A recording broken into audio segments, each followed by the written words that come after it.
कारनामा जॉन एलिया। पिछले महीने मैंने बताना चाहा था कि ज़िंदगी के अकेलेपन में दोस्ती कितना बड़ा सहारा और दोस्त कितना बड़ा आसरा हैं। और मैंने अपने कुछ दोस्तों के नाम भी गिनाए थे। फिर ना जाने क्या हुआ कि उनमें से एक का नाम भी छपने से रह गया और उसके बारे में कुछ सतरें भी ना छप सकी। मैंने लिखा था, फिर एक चौथा नौजवान मेरे सीने से आकर लग गया, जिसकी नौजवानी आधी आधी रात तक चिराग के सामने किताब खोले उसकी लौ से अपने चश्मे के नंबर पूछा करती थी और उसकी किताबें वो महकते हुए फूल पंखड़ी पर्चे छुपाए रखती थी जो मखरूती उंगलियों वाले हिनाई हाथों से यहाँ मेरे नाम लिखे जाने लगे थे। मैंने इससे आगे जो लिखा था वो ना जाने कैसे गायब हो गया।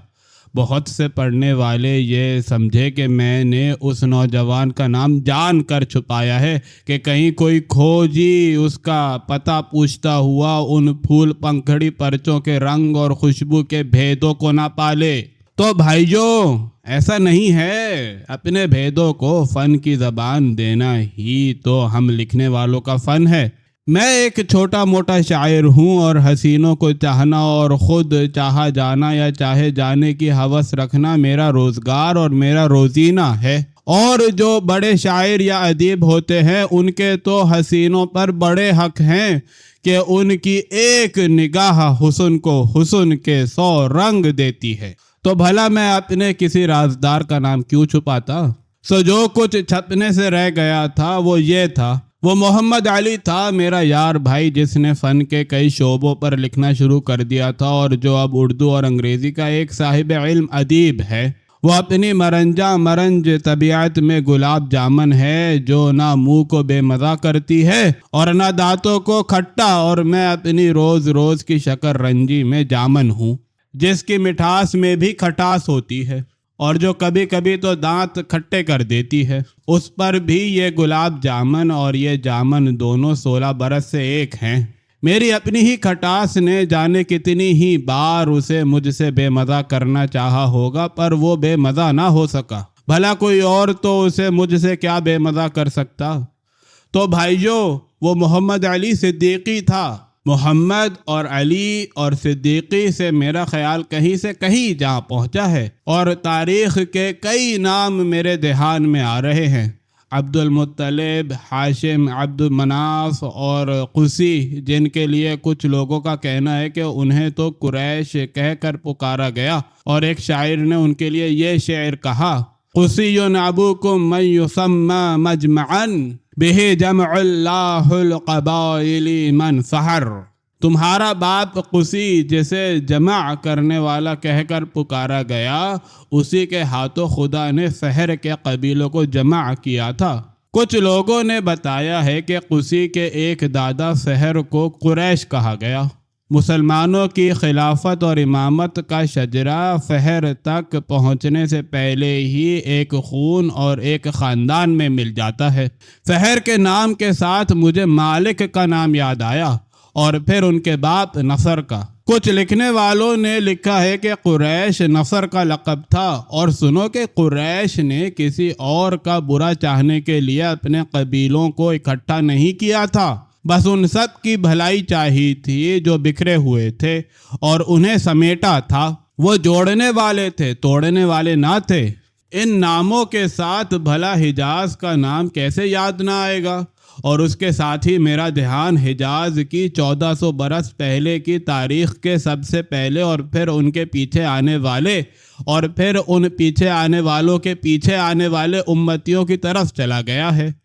उनमें अरब वाले भी हैं और अरब से बाहर वाले भी, जो मुल्कों फैले हुए हैं और बहुत से मुल्कों के मालिक हैं। और वो जिन मुल्कों के मालिक हैं, इन दिनों उन मुल्कों के सरबराह और नुमाइंदे पाकिस्तान आने वाले और लाहौर में सर जोड़ कर बैठने वाले हैं। देखो, फिर बात पर बात चली। पाकिस्तान ने इन सब को अपनी सरजमीन में इस तरह इकट्ठा करना और आपस में मिलाना चाहा है जिस तरह कुरैश के कबीलों को इकट्ठा किया था। جو بات ہمیں اور تمہیں بہت اچھی لگنی چاہیے وہ یہ ہے کہ یہ لوگ وقت کی کسی برائی کو بڑھاوا دینے اور کسی بھلائی کی بڑوار مارنے کے لیے جمع نہیں ہو رہے ہیں۔ انہیں تو آپس میں بیٹھ کر مصلحت ٹھہرانی ہے اور اپنی بھلائی کا راستہ پکڑنا ہے، کسی کے برے بھلے میں نہیں پڑنا ہے۔ یوں کہ دنیا سے ان کے معاملے چکے نہیں ہیں اور انہیں اپنے چلتے ان معاملوں کو چکانا ہے اور جو گتھیاں پڑی ہوئی ہیں انہیں سلجھانا ہے۔ اب یہ دیکھنا ہے کہ وہ ان معاملوں کو کس ڈھب سے چکاتے ہیں اور ان گتھیوں کو کس ڈھنگ سے سلجھاتے ہیں۔ اگر یہ لوگ ایشیا اور افریقہ میں بسنے والے انسانوں کے ایک بہت بڑے گروہ کی کچھ الجھنوں، الجھیڑوں اور الجھاووں کو دور کر سکیں تو اس سے پورے ایشیا اور افریقہ ہی کی سیاست کو بہت سے بکھیڑوں سے چھٹکارا نہیں ملے گا۔ دنیا کی جھنجھٹیا اور جھمیلیا سیاست بھی بہت سے جھنجھٹوں اور جھمیلوں سے فرصت پائے گی اور یہ ایک بہت اچھی بات ہوگی۔ کہنا چاہیے کہ یہ سب ہی کے لیے ایک بہت اچھی بات ہوگی۔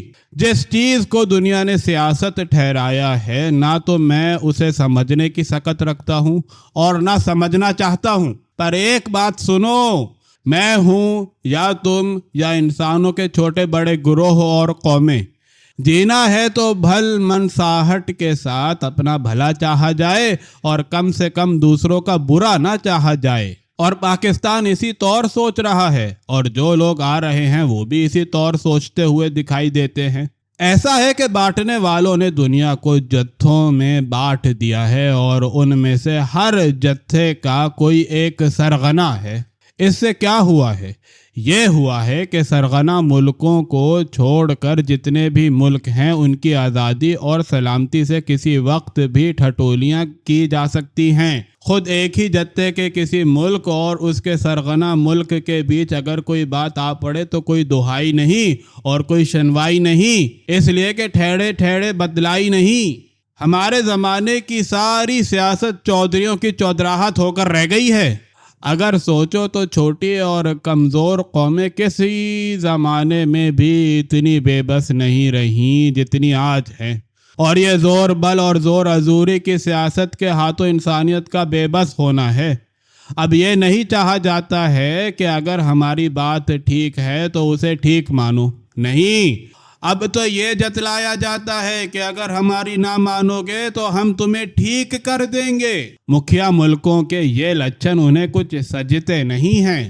ان کے زور بل کو سارے انسانوں کا زور بل ہونا چاہیے، پر اب تو کبھی کبھی یہ جی چاہتا ہے کہ انسانوں میں کوئی زور بل ہونا ہی نہیں چاہیے، کہ یہ چیز انسانیت کو راس نہیں آئی۔ ہم برسوں سے کیا دیکھتے چلے آ رہے ہیں؟ کمزور قوموں سے پالتو تیتروں اور بٹیروں کی طرح مزہ لیا جا رہا ہے۔ اس کو اس سے بھڑا دیا، اس کو اس سے لڑوا دیا۔ آسمانوں میں جھنڈے گاڑنے والی طاقتوروں نے زمین پر وہ کرتوت دکھائے ہیں کہ انسان زمین میں گڑ جائے، سو کمزور قوموں کو اب سوچنا پڑ رہا ہے۔ ان میں اتنی سخت تو ہونا ہی چاہیے کہ وہ اپنے بلبوتے پر جی سکیں اور ان سے کھلونوں کی طرح نہ کھیلا جا سکے۔ اگر ایسا ہو سکے تو کتنا اچھا ہو۔ سو ایشیا اور افریقہ کے جن ملکوں کے درمیان کئی رشتے پائے جاتے ہیں، اس زمانے میں ان کا ایک دوسرے سے اپنے دکھ درد کہنے سننے کے لیے مل بیٹھنے کی تیاری کرنا وقت کی ایک خبر نہیں، ایک خوشخبری ہے۔ ایشیا اور افریقہ کے جو ملک اس بیٹھک سے باہر رہیں گے انہیں بھی یہی چاہنا چاہیے کہ ان کے بہت سے ہم وطنوں کی یہ آپس کی سوچ بچار سوارت ہو، اور مغرب میں سیاست کے جو بھلے ماس لوگ رہتے ہیں ان سے بھی یہی امید رکھی جائے گی کہ وہ اس کا کارت جانا نہ چاہیں۔ اور میں یہاں ایک اور بات بھی کہہ دوں، میرا اندازہ یہ ہے کہ ہندوستان اور پاکستان کے بیچ جو الجھنیں پائی جاتی ہیں وہ اس کے نتیجے میں سلجھ جائیں گی اور جو دوریاں ہیں وہ دور ہو جائیں گی، اس لیے کہ یہ سب ہی ملک اپنے اپنے طور پر ان دونوں کے درمیان دوستی چاہتے ہیں، دشمنی نہیں۔ اس مل بیٹھنے کا جو سب سے اچھا پہلو ہے وہ یہ ہے کہ اس کے بل پر یا اس کے بہانے کوئی ایک ملک دوسرے ملکوں کو اپنے ساتھ ملا کر نہ مکھیا بننے کا ख्वाब देख रहा है और ना बहुत से गुरोहों का सरगुरोह और सरगना बनकर दुनिया की एक और बड़ी ताकत बनने की हवस रखता है। ये एक ऐसी बात है जो इस ज़माने की दंगई, धांधलबाज और धेन दोकड़ सियासत के मिजाज से कोई लग्गा नहीं खाती, और इस बात को पूरी तरह सराहा जाना चाहिए। पाकिस्तान इस बारे में जो याद रखी जाने वाली कोशिशें कर रहा है वो उसे अपने पराए सबके सामने सुरखरू कर देंगी। आज ये पाकिस्तान का एक काम है जो अगर पूरा हो गया तो कल ये एक कारनामा होगा, और अपने जज्बे में ये काम अपनी जगह खुद भी एक कारनामा है। मुसलमान मुल्कों के सरबराहों और नुमाइंदों के एक जगह जमा होने और सर जोड़ कर बैठने से दुनिया के अशराफ ने जो उम्मीदें रखी हैं, अगर उनमें से आधी भी पूरी हो गई तो ये बड़ी खुशी की बात होगी। तारीख के कुछ दुखी हैं जो अपने दुख दूर करना चाहते हैं। कौन है जिसे ये बात सुनकर कुछ ना कुछ सुख ना मिलेगा।